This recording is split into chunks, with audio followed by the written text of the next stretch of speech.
योग दर्शन तृतीय विभूतिपाद सूत्र संख्या 38। सूत्र है बंध कारण शैथिल्यात् प्रचार संवेदनाच्च चित्तस्य परशरीर आवेशः। सूत्रार्थ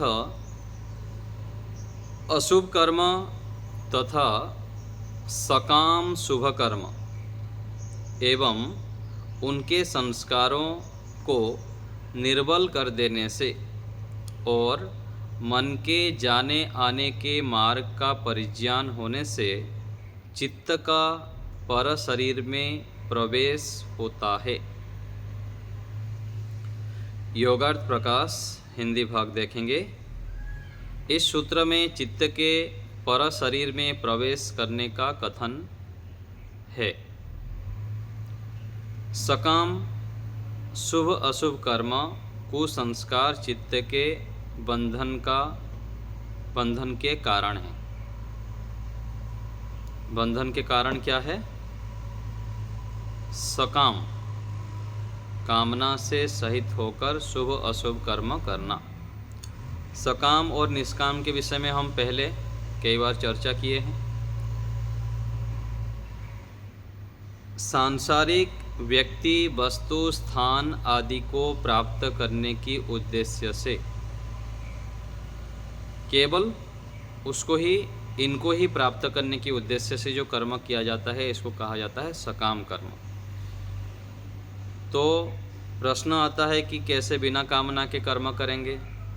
बिना कामना के तो कोई कर्म ही नहीं होगा यहाँ पर। तो ऋषियों ने समाधान कर रहे हैं कि कामना तो रहेगा, लेकिन इन सब साधनों को प्रयोग करते हुए, इनका उपयोग लेते हुए मन में एक जो उद्देश्य रहेगा हमारा, क्या रहेगा? मोक्ष की प्राप्ति, ईश्वर की प्राप्ति, दुखों से छूटना और पूर्ण सुख की प्राप्ति। इन उद्देश्यों को लेकर, मुख्य उद्देश्य यह रखते हुए यदि हम इन सब साधनों का प्रयोग करते हैं तब वह फिर निष्काम हो जाता है। और यदि वो सब सारा हम भुला देते हैं और केवल यहाँ पर इन सब साधनों की प्राप्ति के उद्देश्य से जितना इतना कर्म करेंगे वह सकाम है। और कुछ कर्म हम ऐसे भी करते हैं कि केवल मोक्ष प्राप्ति के उद्देश्य से, तो उतना भाग क्या है? निष्काम हो जाएगा। तो ये सकाम और निष्काम हमको मन में बिठाना चाहिए। उन अशुभ कर्मों के परित्याग से सकाम कर्मों को हटाया जाता है। अशुभ कर्म, पाप कर्म, अधर्म रूपी कर्म, अन्याय रूपी जितने कर्म हैं, इन सब को जब हटाते हैं तो वह सकाम कर्म की निवृत्ति होती है। कुसंस्कारों को यम नियम आदि अंगों के अनुष्ठान और समाधि के अभ्यास से शिथिल कर दिया जाता है। हमारे अंदर अनेक कुसंस्कार है। यदि कुसंस्कार नहीं होता, अविद्या अज्ञान आदि नहीं होता, तो हमारा जन्म ही नहीं होता। इसलिए अपने आप को बहुत जो अभिमान आदि दोषों से युक्त हो जाते हैं उसको हटाना चाहिए। जन्म लिए हैं तो दोष तो है, अधिक है कम है कितनी मात्रा में है वो अलग विषय है। तो हमारे अंदर अज्ञान आदि दोष है, ये हमको स्वीकार करना चाहिए। यदि स्वीकार करेंगे तो उसको दूर करने के लिए प्रयत्न करेंगे। और वो कैसे हटेगा? तो कह रहे हैं कि यम नियम आदि अंगों का निरंतर दीर्घ काल तक जब अनुष्ठान करते हैं और साथ साथ समाधि का अभ्यास करेंगे तब ये शिथिल होंगे, उसको हम दबा सकते हैं, हटा सकते हैं। उससे योगी के शुभ संस्कार विकसित होते हैं। निष्काम कर्मों की प्रवृद्धि होती है और सत्व गुण प्रधान होने के कारण ज्ञान का विकास होता है। तो ज्ञान का विकास होना और विकास ना होना कहाँ पर अटका हुआ है, कहाँ पर टिका हुआ है? सत्व गुण के ऊपर सूक्ष्मता से निरीक्षण करेंगे तो हमारे जो भी क्रियाएं होती है सुबह से लेकर रात तक अधिकांश रजोगुण तमोगुण युक्त हम करते हैं। कोई कोई विरले होते हैं अथवा जागरूक व्यक्ति होते हैं, वह अधिकांश सत्वगुण युक्त कर्म करते हैं। सत्वगुण युक्त कर्म अर्थात अच्छा देखना, सुनना, खाना पीना, विचारना, जो वेदों के अनुकूल है, शास्त्रों के अनुकूल है, श्रेष्ठ है, वह सत्वगुण युक्त कर्म है। और यहाँ कह रहे हैं कि सत्वगुण युक्त जब हम कर्म करते हैं तो हमारा ज्ञान का विकास होता जाता है निरंतर। इतनी बातें तो उचित लगती हैं, परंतु चित्त को अपने शरीर से पूरा निकालकर अन्यों के शरीरों में डाल दिया जाता है, यह बात सिद्ध नहीं है, ये संभव नहीं है, क्योंकि एक शरीर में एक ही मन चित्त रह सकता है। चित्त संकोच विकास धर्मी है। मन व इंद्रियों से ज्ञान प्राप्ति की स्थिति में इन मन व इंद्रियों में जो परिणाम होते हैं वे ही संकोच विकास के नाम से यहाँ कहे गए हैं। इसलिए बाहर के पदार्थों के साथ उसका संबंध किया जा सकता है। योग दर्शन की यह मान्यता है कि शरीर में रहते हुए चित्त का संबंध बाहर की वस्तुओं के साथ इंद्रियों के द्वारा अथवा बिना इंद्रियों के भी किया जा सकता है। यदि योगी अपने चित्त एवं इंद्रियों को शरीर से बाहर निकालकर दूसरे के मृतक शरीर में व जीवित शरीर में प्रवेश करा देता है और स्वयं भी उस शरीर में प्रवेश कर जाता है, तो योगी का अपना शरीर मर जाएगा, क्योंकि चित्त मन निकलते ही शरीर का अस्तित्व समाप्त हो जाता है, मर जाता है। तो जब योगी दूसरे के शरीर से निकलकर अपने शरीर में आएगा तो वह मरा हुआ मिलेगा, उसमें योगी रह नहीं सकता है।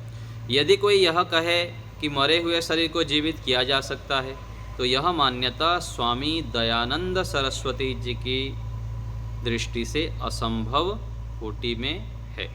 स्वामी जी ने लिखा है कि किसी ने मृतक जिलाए इत्यादि सब असंभव है। ये सत्यात प्रकाश के तृतीय समोल्लास में लिखा है। तो अभी बात भी सिद्ध नहीं है कि बिना स्थूल शरीर के योगी केवल सूक्ष्म शरीर से दूसरों के शरीर में जाने और आने का व्यापार कर सकता है। ये सिद्ध नहीं है कि दूसरे शरीर में चला जाना फिर आ जाना चित्त को लेके। स्वामी दयानंद सरस्वती जी की इस मान्यता को मैं भी ठीक समझता हूँ। कौन कह रहा है? स्वामी सत्यपति जी महाराज।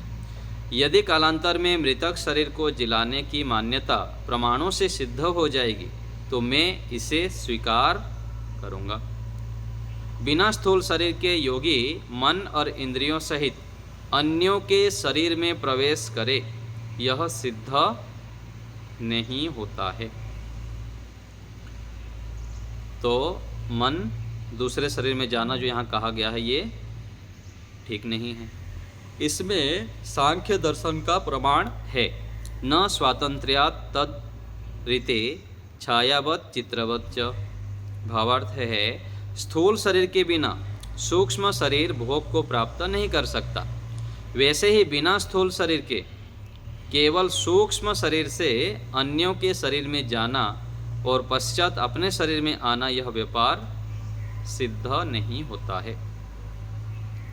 प्रश्न है, महर्षि दयानंद सरस्वती जी ने यजुर्वेद के 17वें अध्याय के 71वें मंत्र के भाष्य में लिखा है, जो योगी तप आदि साधनों से योग बल को प्राप्त करके असंख्य प्राणियों के शरीरों में प्रविष्ट होकर अनेक नेत्र आदि अंगों से दर्शन आदि कार्य कर सकता है, अनेक पदार्थों और धनों का स्वामी होता है, उसकी हमें अवश्य परिचर्चा सेवा करनी चाहिए। तो इसका उत्तर है, यहाँ पर अभिधा वृत्ति से अर्थ नहीं करना चाहिए, किंतु लक्षणा वृत्ति से अर्थ करना चाहिए।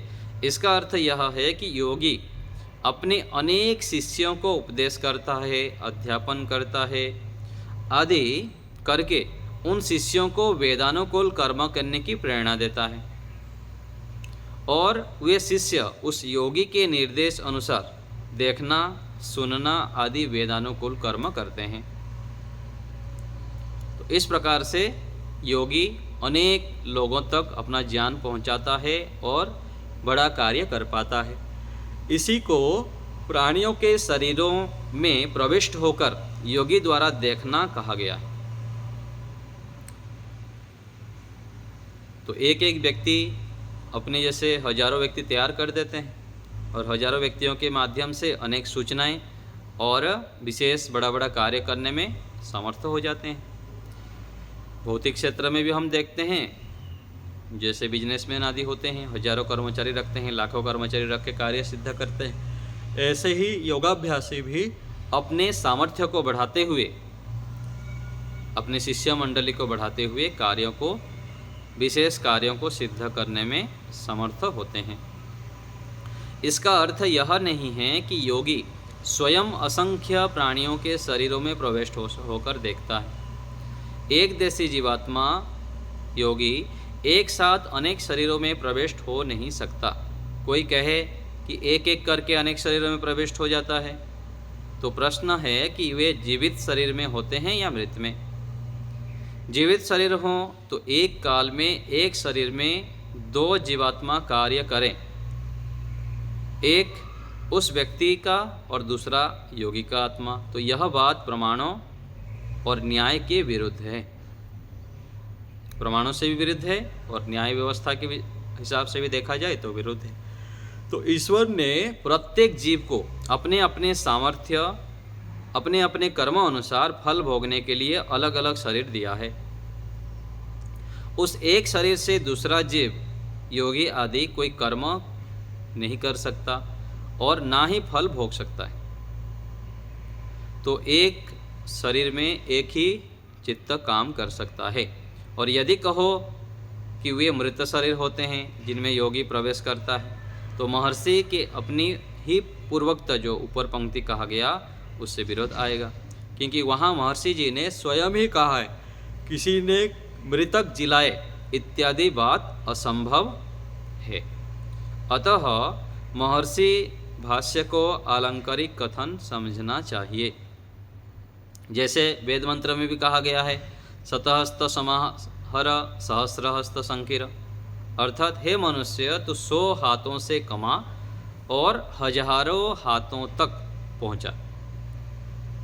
तो हमको मान लीजिए हम 50 कर्मचारी रखते हैं तो 100 हाथ हो गए, और 50 कर्मचारी के माध्यम से कोई प्रोडक्ट हम बनाते हैं, कोई उत्पादन करते हैं और हजारों लोगों तक पहुंचाते हैं। अथवा बहुत सारे लोगों से हम पैसा कमा लिए, 1000 रुपया कमाएं और उस अथवा लाख रुपया कमाएं और बहुत लोगों को उपकार के लिए, उनके सुख के लिए यदि पहुंचाए तो ये हो गया हजारों हाथों तक पहुंचाना। एक मनुष्य के तो 2 ही हाथ होते हैं, वह 100 हाथों से कैसे कमाएगा? इसका भी यही अर्थ करना पड़ेगा कि एक व्यक्ति व्यापारी 50 श्रमिक रखकर एक कर्मशाला कारखाना चलाए तो उसके 100 हाथ हो जाएंगे और वह इस प्रकार 100 हाथों से कमा लेगा, परंतु तब भी उसके अपने शरीर के तो 2 ही हाथ रहेंगे। 50 श्रमिकों के 100 हाथ ही उस व्यापारी के 100 हाथ हैं, ऐसा समझना चाहिए जो हम चर्चा किए अभी। फिर इस कमाए हुए धन को श्रमिकों में वेतन के रूप में तथा अन्य समाज में दान के रूप में 1000 हाथों तक तो पहुँचाना भी उस वैश्य व्यापारी का कर्तव्य है। इसी प्रकार से उक्त महर्षि भाष्य की संगति भी लगानी चाहिए। तो इस सूत्र में जो कहा गया पर शरीर में प्रवेश करना, ये संभव नहीं है। इसका सही अर्थ इस प्रकार से करेंगे कि अनेक लोगों तक हम पहुंचने में, अपने विचारों को संप्रेषित करने में समर्थ हो जाते हैं। दूसरे के अंदर घुसने से ही उसको हम अपना बात मनवा पाएंगे ऐसा नहीं है। अपने ज्ञान के माध्यम से, अपनी बुद्धिमत्ता के माध्यम से हम अच्छी बातों को दूसरे के अंदर भी प्रवेश करा सकते हैं, मनवा सकते हैं और अनेक लोगों तक अपने विचारों को संप्रेषित कर सकते हैं। ऐसे समझना चाहिए।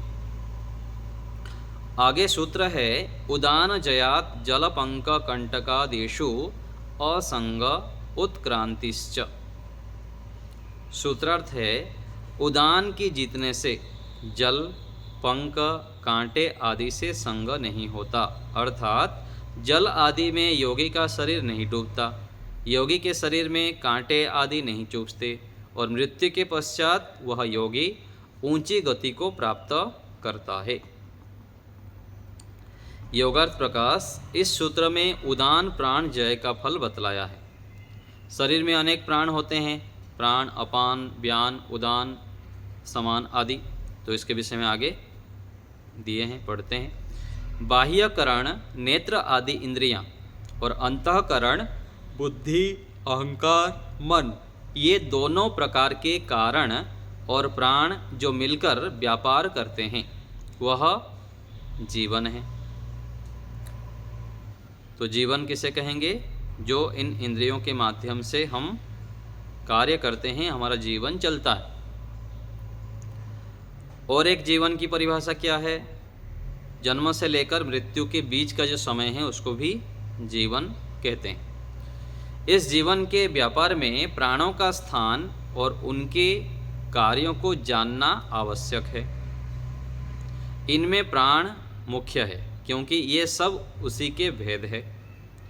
मुख और नासिका के द्वारा गति करने वाला, नासिका के अग्रभाग से लेकर हृदय पर्यंत रहने वाला श्वास प्रश्वास आदि जिसका कार्य है वह प्राण है। तो नासिका के अग्रभाग से लेकर हृदय पर्यंत रहने वाला जो श्वास प्रश्वास आदि जिसका कार्य है वो प्राण है। नीचे की गति को करने वाला, मल मूत्र आदि को बाहर निकालने वाला, नाभि से लेकर पैरों के तलभाग तक रहने वाला वह अपान है। खानपान आदि के रस को पहुंचाने वाला और हृदय से लेकर नाभि तक रहने वाला ये समान प्राण है। जो संपूर्ण शरीर में व्यापक होकर रक्त संचार और विभिन्न चेष्टाओं को करने में सहायता करने वाला है वह व्यान है। जो ऊपर की ओर ले जाने के कार्यों को करता है, कंठ से लेकर मूर्धा तक रहता है, वह उदान है। तो शरीर के अंदर जो प्राण वायु है उसका ये विभाग ऋषियों ने स्थान के आधार पर किए हैं। तो हमको केवल इसको जानना है और जो पंच प्राण कहा जाता है उसको कैसे सम रखे, कैसे स्वस्थ रखे, इसके लिए इसका ज्ञान करना आवश्यक है। तो उदान प्राण को जीत लेने पर योगी जल में नहीं डूबता, उसके शरीर में कांटे नहीं चुभते, कीचड़ में पैर नहीं धंसते और मृत्यु के पश्चात उसकी ऊंची गति होती है। योगी पानी पर भूमि की भांति चलता है, डूबता नहीं है। यह अभी साध्य कोटि में है। कोई सिद्ध करके दिखाए तो माना जा सकता है, ऐसे तो लिखा दिया गया है, लिख दिए हैं, तो ऐसे तो कोई दिखते नहीं हैं आज। इसीलिए इसको हम साध्य कोटि में रख के चलेंगे।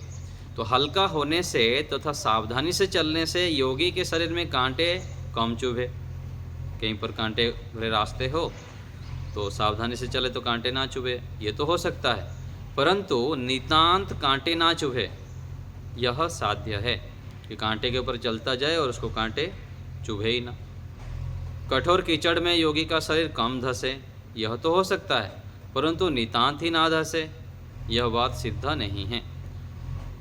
तो पूर्वोक्त उदान जय आदि से योगाभ्यासी जो है, जो योगी है, उसकी ऊंची गति होती है।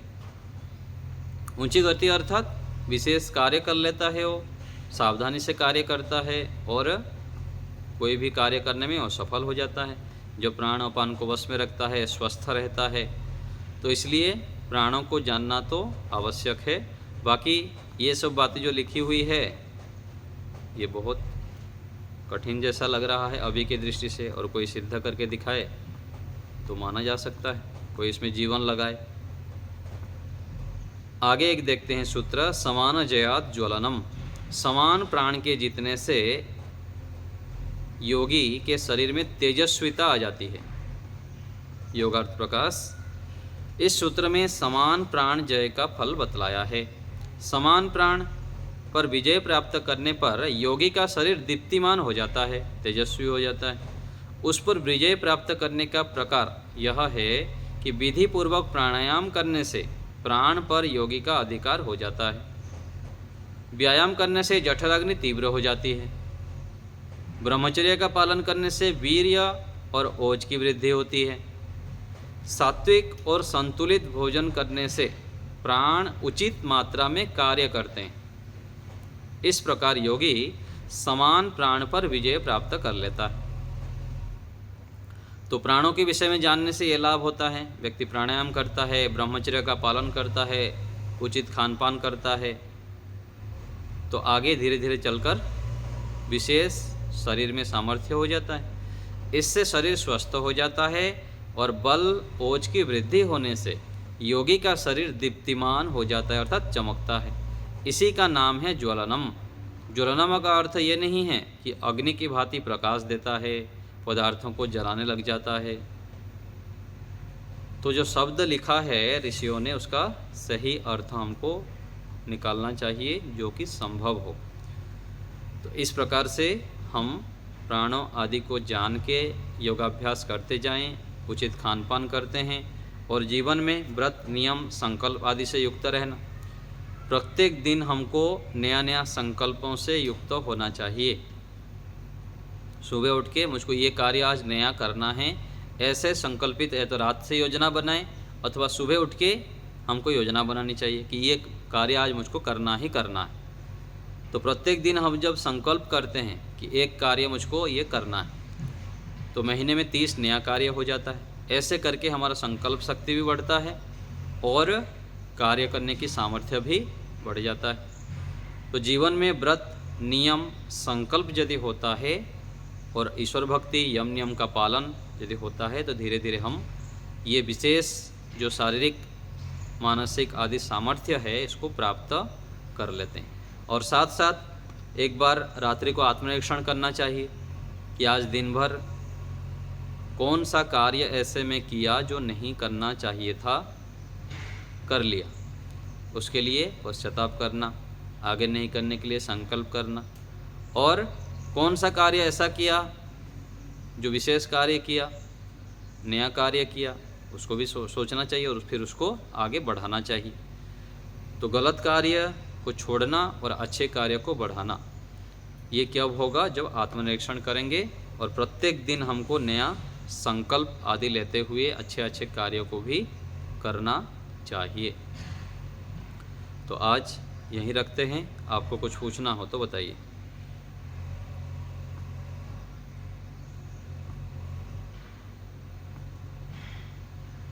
जी डॉक्टर साहब बताइए।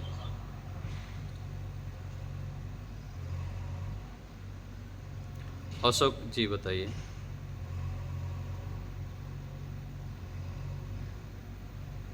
आपका माइक म्यूट है अशोक जी। सचदेवा साहब बोलिए। आचार्य जी नमस्ते। नमस्ते जी। जी कहीं हमने ये पढ़ा था कि प्राण जो है वो श्वास लेना प्राण है और श्वास छोड़ना जो है प्रश्वास जो है वो अपान है। तो वो गलत है? यहाँ के हिसाब से तो गलत है। कोई प्रामाणिक व्यक्ति कोई लिखा हो तो सोचा जा सकता है। हाँ, मतलब यही समझे जहाँ लिखा है। हाँ, श्वास प्रश्वास जो श्वास प्रश्वास है वो प्राण है। वो प्राण। जी जी, दोनों कार्य होते हैं प्राण से, श्वास और प्रश्वास। हाँ जी, हाँ जी। तो बाकी जो है वो अपने आप चलते हैं, अपान समान व्यान। हाँ, शरीर में अलग अलग जो स्थितियां हैं उसी का ही नामकरण कर दिया गया है। ये मतलब श्वास प्रश्वास के ऊपर बेस्ड है। श्वास प्रश्वास जब चलेगा तो ये अपान समान व्यान ये अपने आप चलेंगे। हाँ जी, हाँ जी, शरीर में अलग अलग स्थानों पर। हाँ जी, केवल स्थानांतरण कर दिया गया है, उसके ऊपर विशेष ध्यान देते हैं तो फिर स्वस्थ रहते हैं, इतना ही उसका कार्य है।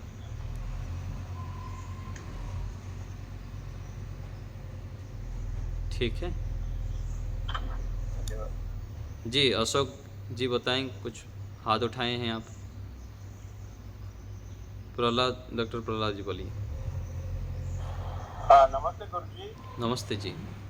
यहाँ पे लिखा है कि यहाँ पर अविद्या वृत्ति से अर्थ नहीं करना चाहिए, किंतु लक्षणा वृत्ति से अर्थ हाँ, करना अविधा चाहिए। मतलब सीधा सीधा किसी शब्द को जो देख के ये करते हैं ना, उसको अविधा ये कहेंगे। और लक्षणा अर्थात किसी दूर चीज को देखते हुए उसका अर्थ करना। अच्छा। और एक तीसरी भी वृत्ति है, मैं नाम भूल गया हूँ, कौन सी है वो? हाँ, वो मेरे को भी व्यंजना। व्यंजना बोलते हैं। हाँ व्यंजना। जी, व्यंजना। ओके। इसमें क्या होता है? उसका मेरे को भी ध्यान नहीं है अभी, किस प्रकरण में आता है वो।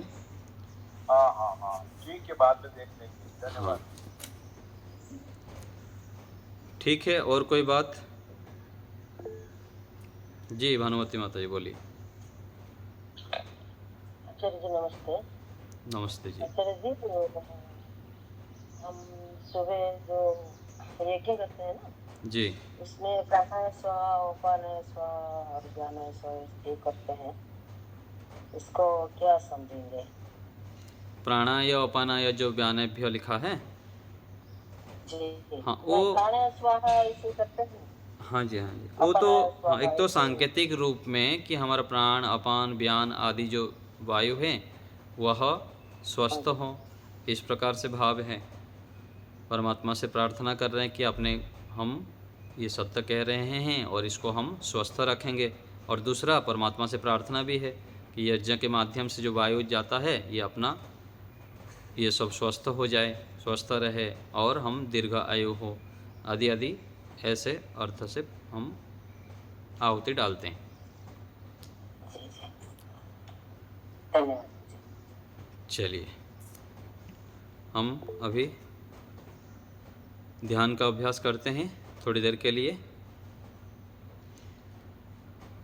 नेत्रों को कोमलता से बंद करते हुए सीधा बैठेंगे।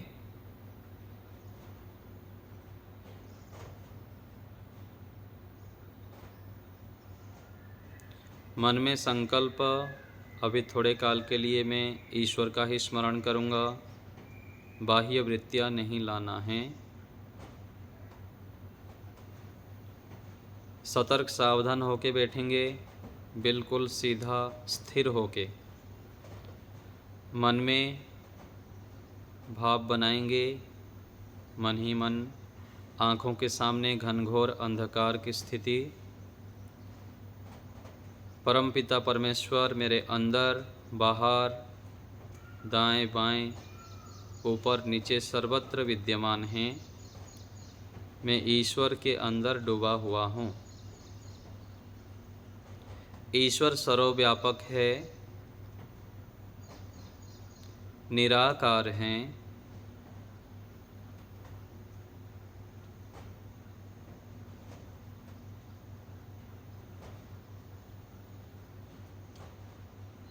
चेतन हैं।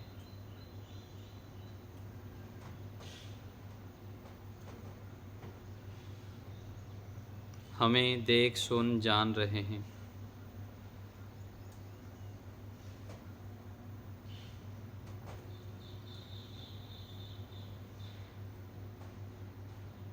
ईश्वर समर्पण पूर्वक श्रद्धा भाव से हम 3 बार ओम का उच्चारण करेंगे। गहरे श्वास भरें, अर्थ विचार पूर्वक उच्चारण करेंगे। श्वास भरिए। ओ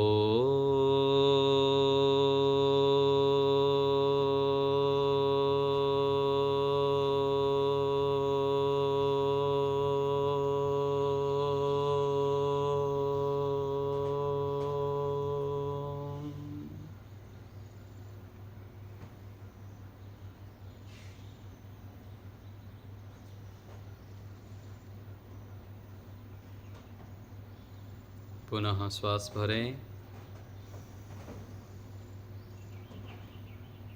ओ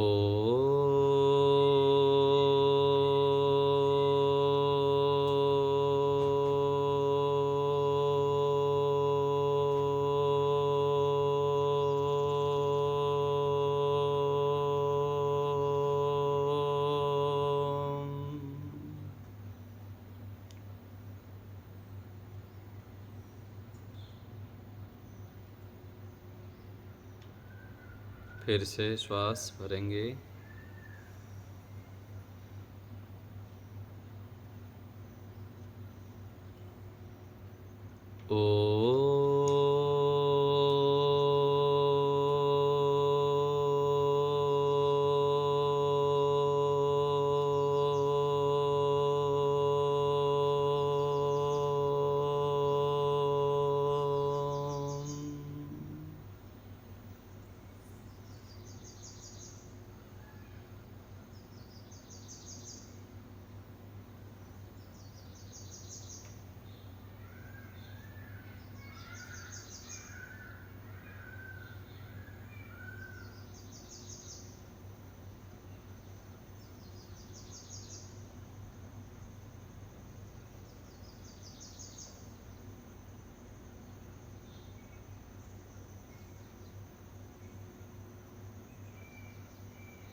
मन में ओम ओम का जप। ईश्वर के कोई गुण को स्मरण करते हुए ओम के साथ साथ अर्थ विचार।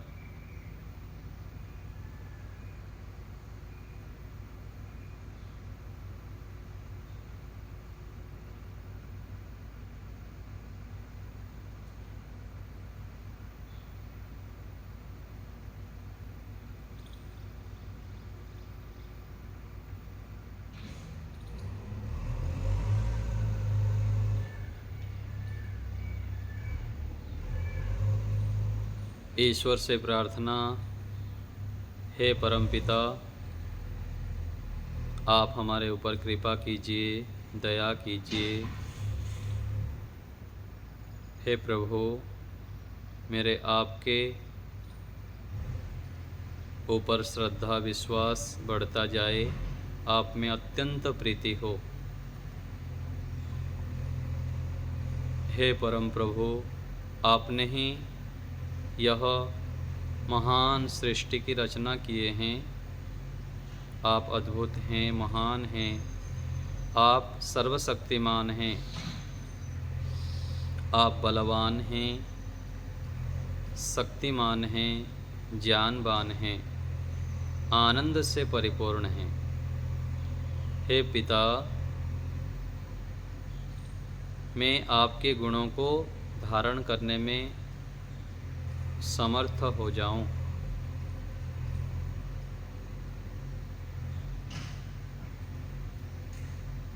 हे प्रभु, आप मेरे परम हितैषी हैं। यह बात मेरे जान में बैठ जाए। आप ही मेरे परम हितैषी हैं। अनादि काल से मेरे ऊपर दया कर रहे हैं, अनुग्रह कर रहे हैं।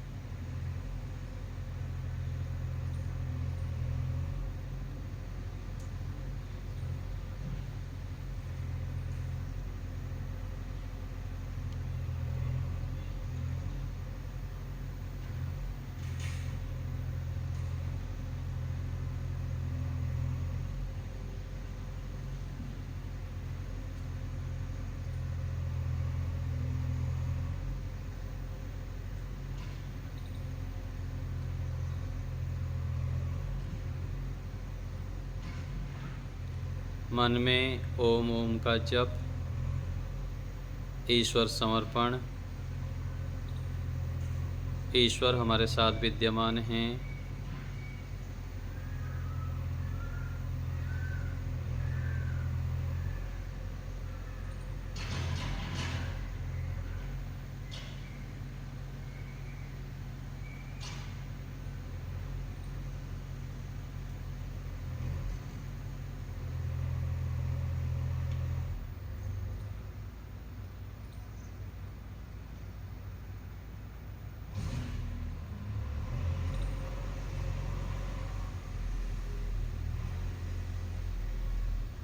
ईश्वर मुझे देख सुन जान रहे हैं। ईश्वर के सामने प्रार्थना करनी है कि प्रभु मैं निरंतर अपने लक्ष्य की ओर बढ़ता रहूं, पुरुषार्थी बनों में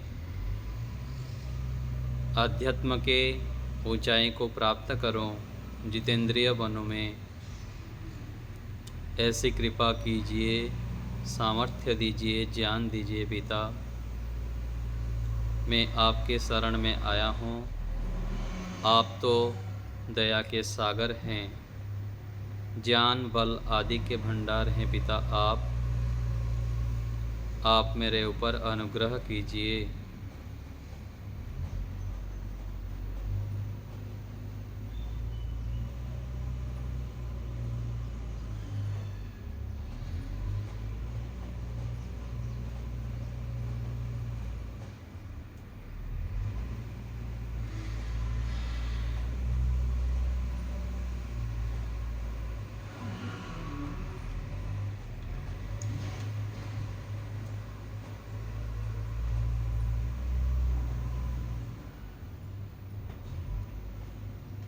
पुनः हम ओम का उच्चारण करेंगे। श्वास भरिए,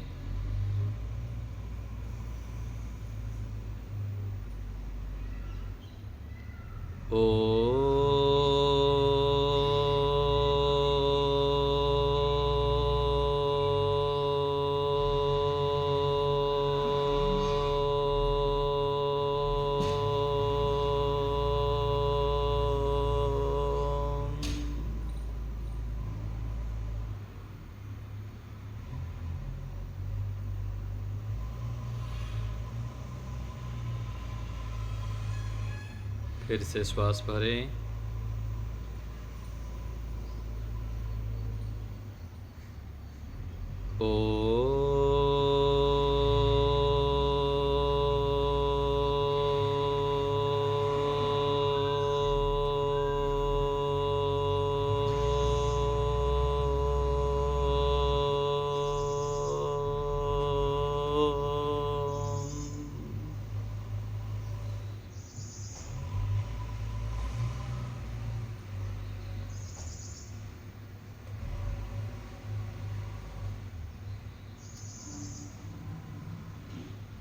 फिर से श्वास भरेंगे।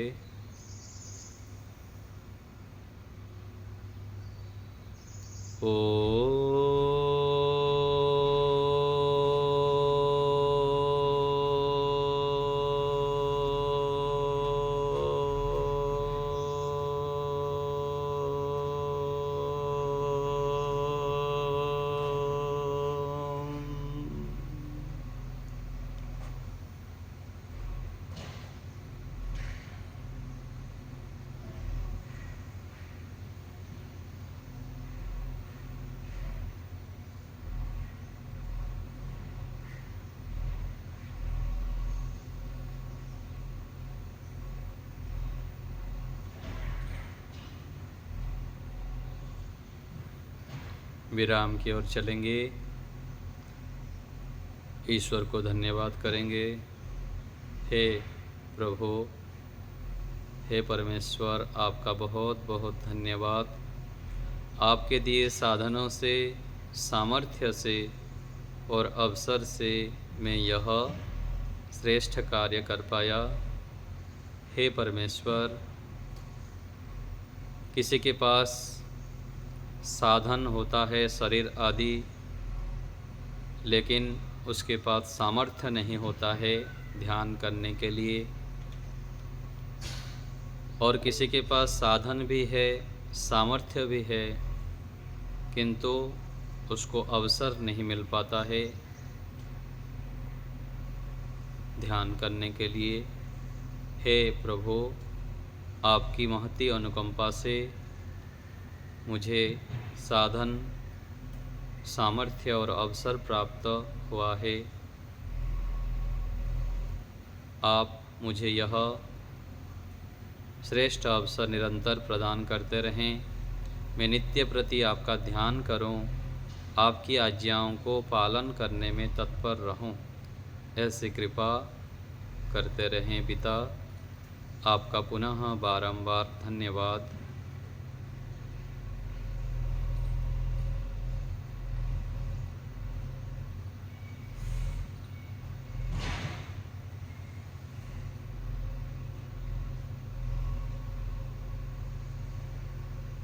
मन ही मन पुनः परमात्मा के चरणों में नतमस्तक होते हुए कृतज्ञता भाव, श्रद्धा भाव से